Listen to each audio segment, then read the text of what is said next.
Chrysippus taught a doctrine the Stoics called the hegemonikon, the ruling faculty. It is the part of you that judges.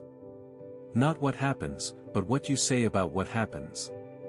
Epictetus, drawing straight from Chrysippan logic, put it exactly: men are disturbed not by the things which happen, but by the opinions they hold about the things. Read that slowly. The pain of being behind is not caused by your age. It is caused by the sentence you keep telling yourself about your age. Chrysippus wrote over 700 books teaching that virtue, not achievement, not status, not the calendar, is the only true good. Everything else is what he called an indifferent. Your resume, your income at 30, your relationship status, stoically, these are neither good nor bad in themselves.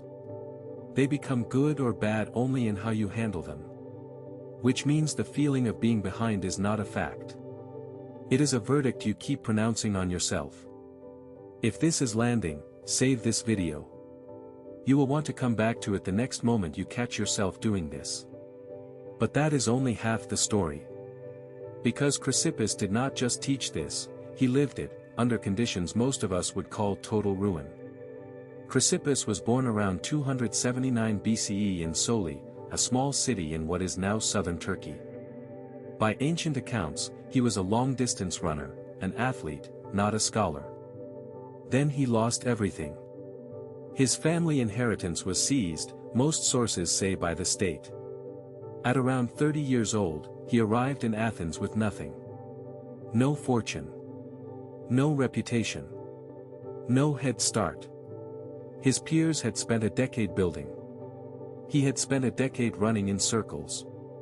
He walked into the school of Cleanthes, the second head of the Stoa, and began. Diogenes Laertius later wrote a line that should be engraved above every desk: if there had been no Chrysippus, there would have been no Stoa. The entire tradition, Seneca, Epictetus, Marcus Aurelius, was preserved because a broke 30-year-old refused to accept that he was late. Marcus himself, writing in his tent on the Danube frontier, put the principle plainly in Meditations Book 4, do not act as if you had 10,000 years to live. While you have life, while it is still possible, become a good man. Notice what he did not say. He did not say become a rich man by 30.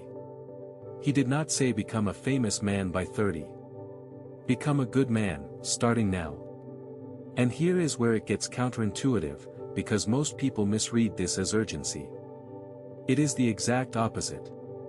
The modern trap is not that you are behind. It is that you are running someone else's race. LinkedIn shows you the founder at 26. Instagram shows you the couple engaged at 28. The algorithm hands you a stranger's highlight reel and asks you to feel like a failure. Chrysippus would say, quietly, without pity, that you have handed your ruling faculty to a machine. Epictetus, in the Enchiridion, gives us the exact tool: remember, you are an actor in a drama of such kind as the author chooses. Your business is to act well the part which is given to you. Your part is not the venture capitalist's part. It is not your cousin's part.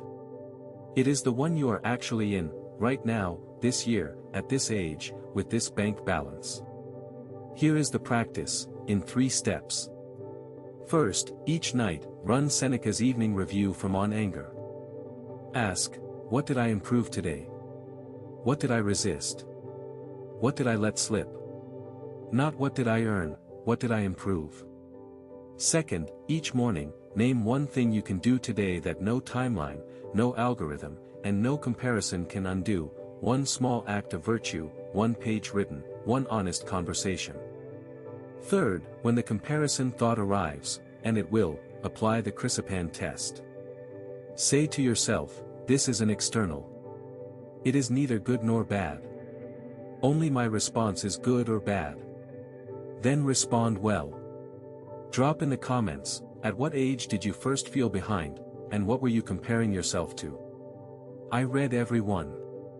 CTA, if this reframed even one thought, subscribe and hit the bell icon. Daily Stoic wisdom from Marcus, Seneca, Epictetus, and yes, Chrysippus, the man who proved 30 is not late.